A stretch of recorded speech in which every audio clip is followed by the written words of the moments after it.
Hello दोस्तों। तो आज की कहानी का नाम है द लेजेंड ऑफ रेडिटन। तो ये कहानी रियल तो नहीं है, फिक्शनल है, बट ये कहानी आपको कुछ ना कुछ तो महसूस ज़रूर करवाएगी। तो इसलिए I hope you enjoy the story. Machine Rawat जब एक शो में आए तो उनसे पूछा गया कि आप उसके साथ हमारा 1-2 घंटे का सेशन है, तो आपको उसको अटेंड करना है और आपको अपने जितने भी आपके फैंस हैं वो आपको वहाँ पे जमा हो रखे हैं, तो उनको थोड़ी सी मोटिवेशन देनी है और उनको अपने एक्सपीरियंसेस के बारे में बताना है और हम हमसे जो भी पूछेंगे वो आपको हमें बताना है। एक्चुअली मशीर जो थे वो बहुत ही बड़े क्रिएटर थे जो कि वीडियोस बनाया करते थे। बेसिकली उनकी स्टोरीज़, उनकी एक्सपीरियंसेस पे वीडियो बनाया करते थे और लोगों को वो काफ़ी पसंद थे। मशीर की ख़ास बात ये थी कि मशीर लोगों से ज़्यादा मतलब बात नहीं करते थे, पर लेकिन जब ये वीडियो बनाते थे तो ऐसा नहीं लगता था कि ये बहुत ही इंट्रोवर्ट है। और मशीर जो थे उनके चैनल था, उनका एक चैनल था और उनके चैनल पे ऑलमोस्ट 1 मिलियन सब्सक्राइबर कंप्लीट हो चुके थे। जितनी उनकी नॉर्मल स्टोरीज़ फेमस नहीं थी उतने उससे मतलब कई ज़्यादा उनकी जो है हॉरर स्टोरीज फेमस थी। तो हॉरर स्टोरीज़ के माहिर माने जाने मतलब वो स्टोरी टेलर थे और लोग उनको काफ़ी पसंद करते थे। तो आज उनका एक इंटरव्यू था जिनमें उन जिनसे जिस इंटरव्यू में उनसे बस ये पूछना था कि उनके एक्सपीरियंसेस के बारे में पूछना था, उनके फैंस को एक और वाइब देनी थी हॉरर स्टोरीज़ की। तो जब वो इंटरव्यू में गए तो वहाँ पे बैठे और जो वहाँ के इंटरव्यू ले रहे थे जो होस्ट थे उन्होंने पूछा कि सर आपका बहुत बहुत स्वागत है, आप पहले ये बताइए कि आपको आइडिया कहाँ से आया, आपने जो स्टार्ट किया। तो उन्होंने बोला मुझे आइडिया तो कहीं से नहीं आया, पर मैंने खुद ही सोचा कि क्यों ना अपने एक्सपीरियंसेस पे कुछ बनाया जाए तो लोगों को पता चलेगा कि लोगों के साथ ऐसा भी होता है, क्योंकि उनके जो एक्सपीरियंसेस थे बहुत ही डेयरिंग थ्रिलर थे। तो एक तरह से देखें तो हॉरर स्टोरीज़ उनके साथ रियल में होती थी तो वो उसको सुनाते थे, इसलिए लोग उनको पसंद करते थे। तो इंटरव्यूअर ने पूछा कि चलिए आप एक अपनी रियल हॉरर स्टोरी सुनाइए, लोगों को पसंद भी आएगी, हालांकि कोई डरेगा नहीं, क्योंकि हमारे जो फैंस हैं, आपके जो फैंस हैं वो अब बहादुर हो चुके हैं, अब वो ताकतवर हो चुके हैं आपकी जितनी भी हॉरर स्टोरीज़ हैं उनको सुनने के बाद। तो उसके बाद मशीर बोलेगी ठीक है, मैं आप लोगों को एक रियल स्टोरी बताता हूँ जो कि मेरे ही गांव में, जो हम है गांव में, जिस गांव में रहता हूँ वो गांव उत्तर प्रदेश के नॉर्थ साइड में, उत्तर प्रदेश के नॉर्थ पोर्शन में एक गांव है, उसका नाम उन्होंने बताया और उसका नाम शिला गांव था। और वो गांव जो था उसमें उन्होंने अपनी एक एक्सपीरियंस, एक स्टोरी उन्होंने शेयर करी।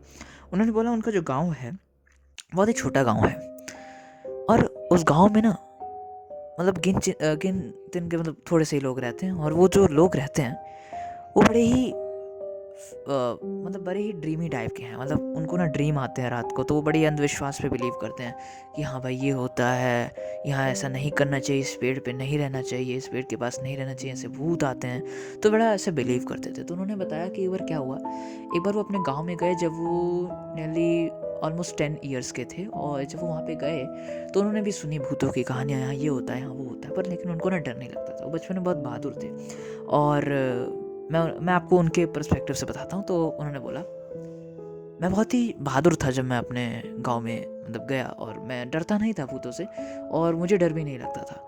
और पर लेकिन मेरे एक चाचा हैं रामू जी चाचा, जो उनको हम रामू कहते हैं, तो वो मेरे पापा के पास आके उनको ना हॉरर स्टोरीज सुनाते थे और रियल बताते थे कि सब असली है, सब सच है, तुम मानो या ना मानो। और ऐसा लगता था ना कि वो खासकर मुझे ही सुनाना चाहते हैं ये सब कहानियाँ। उन्होंने बताया कि मैं जब भी अपने गाँव में जाता था मुझे एक चीज़ ज़रूर सुनने को मिलती थी, अरे अब तो कोई नया मेहमान आया है, अब तो भूत ज़रूर जागेगा, अब तो वो ज़रूर जागेगा। पर मुझे आज तक समझ नहीं आया ऐसा क्यों था।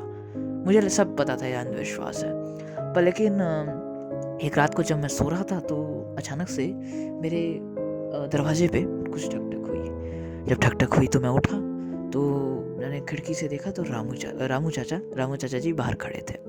वो मुझे देख रहे थे। मैंने कहा रामू चाचा जी नमस्ते। उन्होंने कुछ नहीं कहा और उन्होंने बोला कि गेट को खोलो एक बार। मैंने गेट खोला, वो मेरे सामने आए। उन्होंने बोला कि मुझे तुमसे कुछ बात करनी है, ज़रा बाहर आओ। तो मैं बाहर गया और मैं जब बाहर गया तो मैं बैठा वहाँ पे उनके साथ। वहाँ पे एक नदी थी, तालाब था, एक तालाब टाइप का था। तो वहाँ के उधर बगल में कोने में एक खेत टाइप से बना था, वहाँ पे लोग बैठते थे, बातें करते थे। तो वहीं पे हम लोग बैठ गए। तो उन्होंने कहा जब हम बैठ गए तो वहाँ पे जो रामू चाचा थे वो 2-3 और लोगों को लेके आए थे। उन्होंने कहा ताकि मुझे डर ना लगे। तो मैंने कहा रामू चाचा वैसे भी मैं नहीं डरता, अगर आप अकेले भी आ जाते तो कोई दिक्कत नहीं थी। तो रामू चाचा ने कहा कि दरअसल देखो क्या है बेटा, तुम इस गांव में पहली बार आए हो, तुम्हारा जो गांव है तुम्हें अभी तक नहीं पता था कि तुम्हारा गांव है। और मैं तो तुम्हें यही बोलूँगा कि तुम्हारा जो बाप है वो तो मानेगा नहीं, वो ढीठ टाइप का है, मैं उसे बहुत बचपन से ही जानता हूँ जब से इस गाँव में है। पर मैं तुम्हें यही कहना चाहूँगा कि इस गाँव से जल्दी जितना जल्दी हो सके तुम इस गाँव से चले जाओ। अब मशीर ने बोला मुझे तो पता नहीं था कि यार रामू चाचा ऐसा मुझे क्यों बोल रहे हैं। उन्होंने बोला कि रामू चाचा का ऐसा कहना बड़ा ही अजीब सा लगा मुझे कि यार ऐसा कैसे हो सकता है, मतलब उनकी बात से नहीं लग रहा था वो मजाक कर रहे हैं, एकदम सीरियस लग रहे थे। उन्होंने उनकी आंखें एकदम लाल हो रखी थी, उनके मुंह पे एकदम डर था। उन्होंने बोला कि गलती से भी बेटा, मशीर बेटा, अगर गलती से भी वो जाग गया तो अच्छा नहीं होगा। मुझे डर है कहीं वो खाना ले तुम्हारे परिवार को। तो मशीर ने बोला मैं काफ़ी डर गया और मैंने कहा यार ये तो मुझे सच लग रहा है। मैं जल्दी से घर के अंदर गया, रामू काका बाहर ही मुझे खड़े हुए देख रहे थे। और उसके बाद मैंने अपने पापा को उठाया, मैंने कहा पापा रामू चाचा बाहर आए हैं और मुझे ऐसा ऐसा कह रहे हैं। तो पापा ना बड़े तेज हंसने लग गए ऐसे करके एकदम ज़ोर से हंसने लग गए। रामू चाचा देख रहे थे ये सब। तो रामू पापा ने मुझसे कहा कि जाके एक बार पूछ के आओ कि वो है कौन जिसकी वो बात कर रहे हैं, वो है कौन, आखिर वो है कौन। तो उसके बाद यही सेम क्वेश्चन मैंने रामू चाचा से पूछा। तो रामू चाचा ने मुझे एक नाम बताया और आज तक मैं वो नाम नहीं बोलता, क्योंकि ये नाम मेरे जहन में बस गया है। कुछ दिनों के बाद ये नाम मेरे जहन में बस गया और वो नाम था हृदयतिन। हृदयतिन एक ऐसा नाम मुझे सुनाई दिया तब कि जैसे ना कोई एक आत्मा, कोई प्रेत मेरे सामने जैसे अभी मौजूद हो, वो जिसका नाम हृदयतिन है। और मुझे लगा यार ये नाम अजीब सा है, मतलब। तो रामू चाचा ने बताया हृदयतिन कोई इंसान या कोई आत्मा नहीं है, वो इंसान और आत्मा का मिश्रण है। यानी वो कब इंसान बन जाए कब आत्मा बन जाए नहीं पता। और वो इस गांव में एक्चुअली एक पर्पस से आया है। उसका पर्पस ये है कि वो दरअसल एक आदमी था जिसका नाम था मतलब मशीर के गांव में एक आदमी था जिसका नाम था सुखवीर। तो उसकी ना मृत्यु हो गई थी। तो उसकी मृत्यु के बाद सुखवीर के बेटों ने उसका अंतिम संस्कार नहीं किया और जितना भी कार्यक्रम होता है वो नहीं किया। तो सुखवीर ही हृदयतिन बनता है और कभी इंसान का रूप लेके लोगों को हंसाता है, लोगों के साथ बातें करता है, रिश्ते बनाता है। पर लेकिन जब उसको क्रोध आता है, जब वो जाग जाता है, मतलब जब इंसान बनता है तो कहते हैं वो सो रहा है, और जब जाग जाता है तो वो हैवान बन जाता है और फिर वो लोगों के परिवार को एक एक करके खाता है। और रामू चाचा ने मशीर को ये भी बताया कि पिछले 1 साल में एक परिवार इस पूरे गांव में ख़त्म हो रहा है, यानी हर साल एक परिवार ख़त्म होता है। इसलिए रामू चाचा ने बताया इसलिए जितना जल्दी हो सके तुम लोग ऐसे चले जाओ, क्योंकि एक्चुअली दिक्कत ये है मशीर बेटा। हाँ चाचा बताओ क्या दिक्कत है, उन्होंने कहा।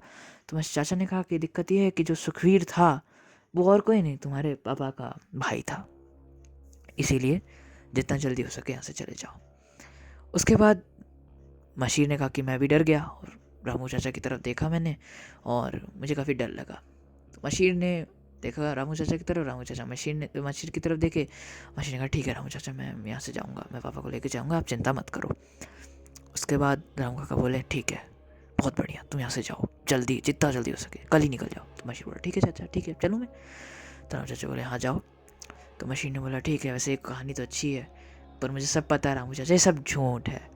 तो रामू काका थोड़ा गुस्से में आ गए।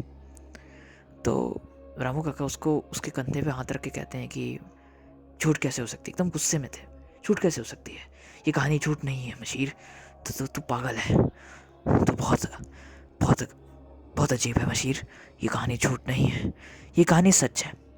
ठीक है बेटा, अगर तुझे ये कहानी झूठ लगती है तो कुछ दिन रुक, तेरे को पता चल जाएगा। और ऐसा कह के तेज तेज की सांस लेने लगे रामू चाचा। और उसके बाद मशीर ने बताया कि रामू चाचा के चेहरे पे हल्की सी स्माइल आई, वो स्माइल अजीब थी। और उसके बाद रामू चाचा वहाँ से चले गए। आगे मशीर ने उस गांव को नहीं छोड़ा, क्योंकि मशीर को पता था ये कहानी बिल्कुल अंधविश्वास है और उनके पापा भी नहीं थे। तो जब दो लोगों का एक ही विचार है कि कहानी झूठ है तो दोनों लोग नहीं मानेंगे और वो गाँव में रहेंगे।